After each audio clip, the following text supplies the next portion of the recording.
Bonjour Vincent. Bonjour Estelle, bonjour à tous. Je me suis coiffé pour vous. Oui, vous avez bien fait cette petite coupe là, vous va Ça me plaît ravir. bien, merci beaucoup. Aujourd'hui, Vincent, vous ne comprenez pas pourquoi certains trouvent indécent que Kylian Mbappé regrette de ne pas être Monsieur Tout le Monde. Oui, non, Estelle, vous laissez Mbappé tranquille. Vous laissez Mbappé tranquille. Je l'aime d'amour, c'est mon cœur, c'est mon trésor. Article 1, alinéa 1 de la Constitution de la 5e République. On ne touche pas à Kylian Mbappé. Voilà, que ce soit clair.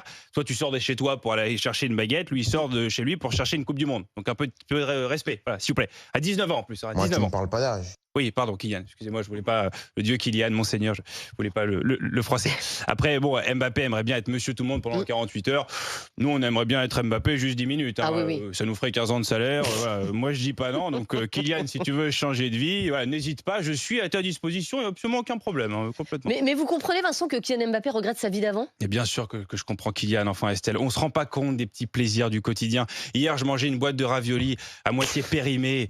Je me suis dit, mais quelle chance j'ai. Il peut pas faire ça, Kylian.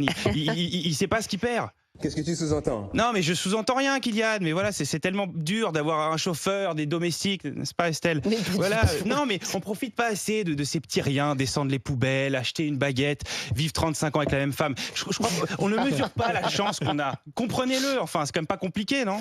Non, mais c'est sûr que ça doit pas être évident quand même d'avoir la vie d'Mbappé. Il aimerait bien pouvoir sortir dans la rue comme ça jusqu'à 48 heures. C'est pas beaucoup. Oui, enfin, ça dépend où, Estelle. Je pense qu'à Marseille, Mbappé, il n'aimerait pas trop sortir. Hein. Même une demi-heure, je pense qu'il serait très bien chez lui.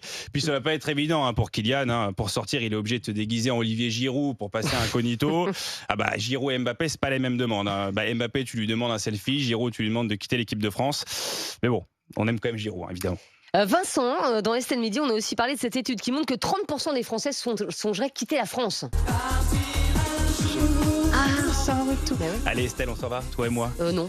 Non. Enfin, je veux dire, non, enfin, oui, non, faut y réfléchir, oui, quoi. Bah, tu sais pas ce que tu perds. Hein. Oui, j'imagine. En tout cas, 30% des Français, c'est vrai, songeraient à quitter la France. Enfin, c'est une moyenne, hein, parce qu'entre novembre et février, c'est 100% des Français qui songent à quitter la France, voire même quitter la vie directement. Alors qu'avec ça... Voilà, là il y a un petit truc, là ça donne envie de partir, évidemment, hein, éviter ce temps de merde, tous ces gens qui te font chier au boulot. Bah, salut. merci. Non, bah, salut Rémi, hein, surtout. Non, je te dérange non, mais est-ce qu'on serait pas mieux, voilà, à se dorer la pilule à Bali en mangeant un bébek bétoutou devant Nesrine Slaoui qui nous régale de quelques longueurs à la piscine? Non, Nesrine, ce n'est pas sexiste. Non. Ah bon? Non, mais t'aurais pu prendre Perico. Mais justement, entre Nesrine et regarder Perico faire de la brasse coulée, voilà, le choix est quand même. Au moins, il reste de l'eau avec assez Nesrine. Donc c'est sexiste. Enfin, vous pouvez pas nier quand même que beaucoup de Français veulent s'expatrier. Alors c'est vrai. À noter quand même que nous, les Français qui immigrent, on appelle ça des expats. À l'étranger, ils appellent ça des casse-couilles. Hein. Ils doivent les supporter. Les immigrés aussi. Mais c'est vrai qu'on a pas mal d'expats en France, hein, enfin français partout dans le monde, aux États-Unis, au Canada. On a aussi des expats en Syrie qui viennent travailler à des postes à responsabilité. On a des califes, on a des chefs de guerre. Les Français réussissent également à l'étranger. Estelle, faut pas mais ça vous inquiète quand même ces Français qui partent? Non, Estelle, bien sûr que non. Enfin, partir à l'étranger, pourquoi pas? C'est vrai, tous ces Français qui partent en Belgique, en Suisse, peut-être qu'ils veulent juste vivre l'aventure, ils veulent pas payer d'impôts. Ou peut-être changer de vie, rencontrer des nouvelles personnes, ils veulent pas payer d'impôts. Voilà, peut-être que ça dépend, voilà, et ça se défend. Pourquoi pas partir à l'étranger? En fait, ça dépend vraiment de qui part en réalité. Si c'est Jérôme Lavrieux, par exemple, bon, s'en remettra, voilà, il sera il sera dans son gîte en Dordogne, tranquillement. Non mais attendez, il est passé de directeur de cabinet de Copé, directeur de campagne de Sarko. Femme de ménage. Bah ouais, maintenant vous commentez la météo sur RMC. Oui. C'est pas évident, c'est pas bientôt Géo Clomène en Martinique, je sais pas, mais enfin je comprends qu'il veuille s'en aller. Mais si c'est Nesrine Slaoui, mais vous vous rendez compte?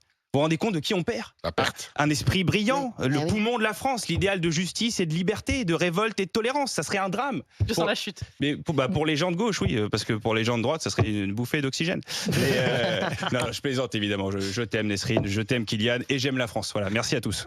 Vincent Serroussi tous les jours dans Estelle Midi à 14h30 et en podcast bien sûr rmc.fr, l'appli RMC et toutes vos applis de téléchargement.